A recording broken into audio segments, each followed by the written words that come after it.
Okay, so here we are back in Abingdon, first day of spring it feels like. Abingdon Market Square behind us. There's some sort of reenactment, sort of play or something happening. You see all these costumes. So we're just across the road from Outdoor Traders. I think you can probably see that behind me, the shop, which is the home of the cycling club I ride with and the race team that I race with. Let's give our sponsors a mention. But purpose of the video, had a great weekend of cycling, first race, road race of the season, and great training with the guys this morning. You kind of wake up on days like this and it feels good to be alive. But imagine, you know, not for everyone is waking up every morning and you feel good to be alive. Imagine your child, if you've got children, woke up this morning, was ill, throwing up, getting dizzy, vomiting quite violently. This continues for a few days. Go and see the doctor, and at the end of that time, the doctor's like, I don't know what's wrong. The child gets sent for tests, more tests, more tests, and eventually, after several weeks, your child's diagnosed with a brain tumour.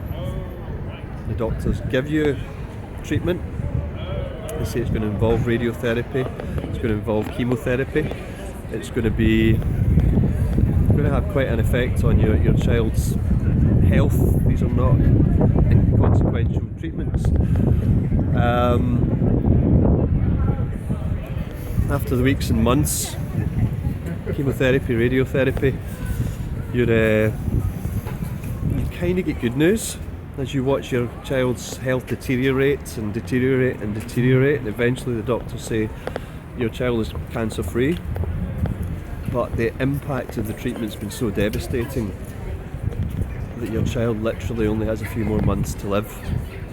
That's exactly what happened to Skye Benjamin Hall, a local child who went through that experience, and the family, the parents. And Skye died after getting rid of the brain tumour, but as a result of the treatment,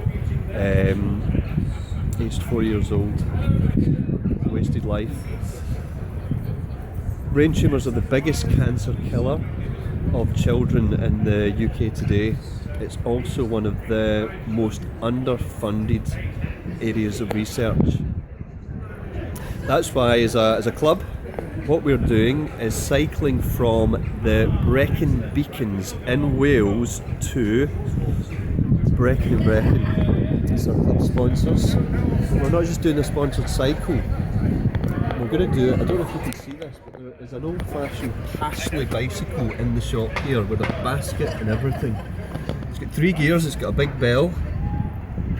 That's what we're going to do the sponsored ride, 130 miles on that bicycle. Here's a little, if you can see that poster on the ride that we're going to be doing. If you want further information on the charity we're doing this for, Blue Skye Thinking, click on the link underneath.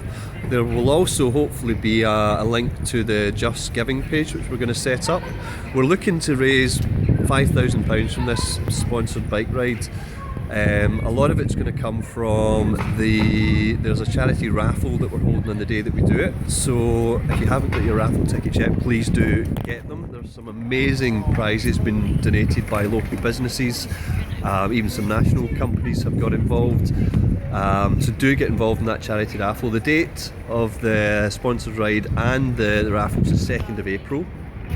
We're also going to be putting this JustGiving page together, hoping to raise about £1,000 online from donations. So please do anything you can afford. You know, every £5-10 helps. You know, maybe just save a wee bottle of wine out of the weekly shop, and you know, we can make a difference to this local charity. And by the way, they've already, just in a few years, they've raised enough to sponsor a PhD research project into this killer, biggest killer of children, cancer killer of children today. The next goal is to raise another 100,000 to sponsor, I think it's a 4 or 5 year research programme, a postgraduate research postdoctoral research programme. So we're hoping to make a small contribution to that. So please do donate. Whether you're an Abingdon resident, someone local, or whether you're connected to the club, any of the riders that are doing this, I think there's about 20 of us that will be doing this sponsored ride together. So please donate whatever you can afford to help us to make a small difference to this very worthy charity. Thank you very much for your support.